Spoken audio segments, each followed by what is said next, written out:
नेहा रोती हुई बोले जा रही थी।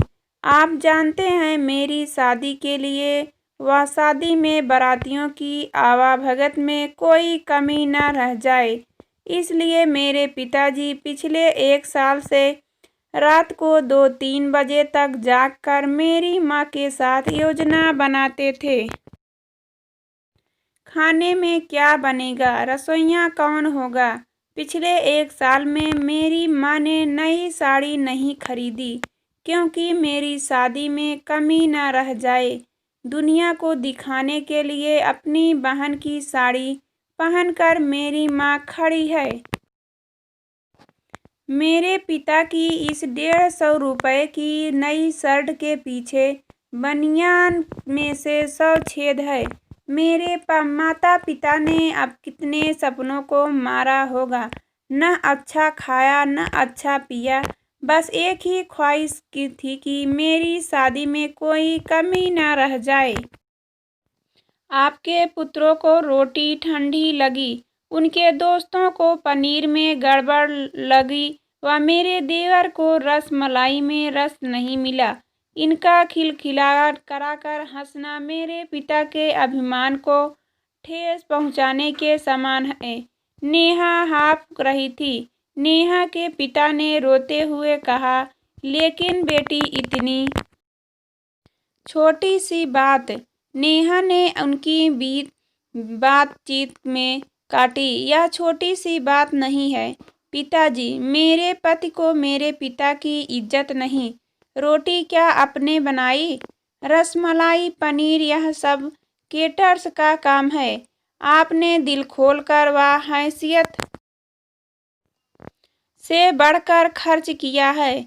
कुछ कमी रही तो वह केटर्स की तरफ से आप तो अपने दिल का टुकड़ा अपनी गुड़िया रानी को विदा कर रहे हैं। आप कितनी रात रोएंगे क्या मुझे पता नहीं। माँ कभी मेरे बिना घर से बाहर नहीं निकली।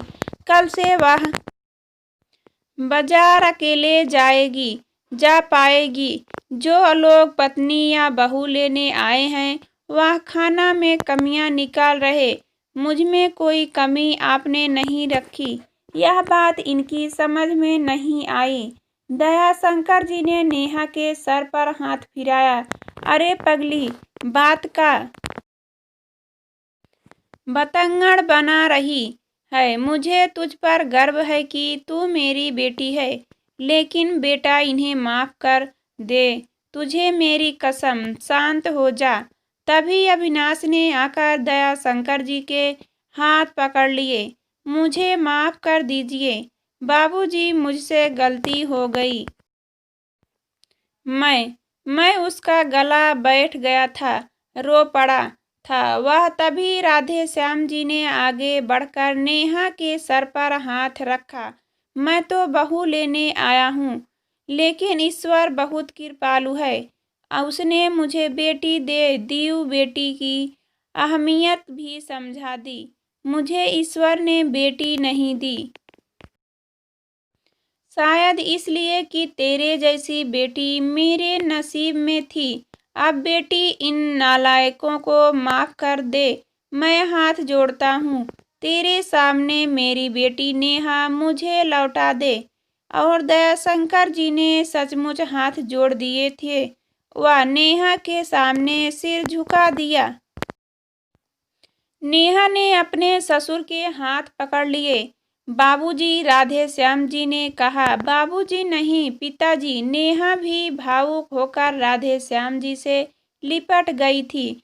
दयाशंकर जी ऐसी बेटी पाकर गौरव की अनुभूति कर रहे थे।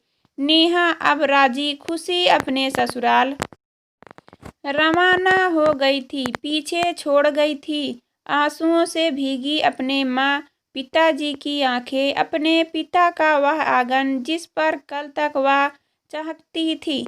आज से इस आंगन की चिड़िया उड़ गई थी किसी दूर प्रदेश में और किसी पेड़ पर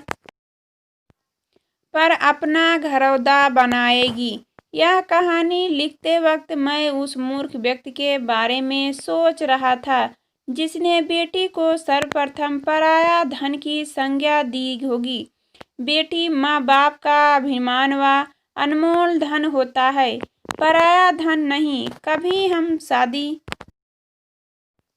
में जाए तो ध्यान रखें कि पनीर की सब्जी बनने में एक पिता ने कितना कुछ खोया होगा व कितना खोएगा। अपना आंगन उजाड़कर दूसरे की आंगन को महकाना कोई छोटी बात नहीं।